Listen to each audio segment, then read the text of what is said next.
Aleksandar kaže, dobreče svima, možda je van teme, ali ovdje čujem koga smatraš najboljim srpskim političarem u novijoj istoriji Srbije od 804. do 41. a da nije bio vladar. Hvala, Milanče. Ja nemam, moram ti kažem da nemam formirano mišljenje oko toga.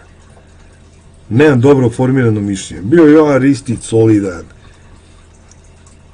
Bio je Protić solidan, bio sklon marifetlucima. Teško je sad tu izdvojiti nekoga. Ja lično mislim da Srbi nisu imali mnogo, kako bi ti rekao, naše činovništvo, ono što treba stoji uz vlast. Nikad nije bilo na nekoj visini zadatka. Što se vidi po tome da je Srbija uvek kritično zavisila od vladara. A činovnici nikada nisu bili brana vladaru. Jedini slučaj koji se desio kao neki otpor, nazovimo uslovno, birokratije vladaru, je bilo u slučaju kneza Miloša sa ustavobraniteljima, ali to nije bila zaštita zakona, nego zaštita ličnih nekih potreba.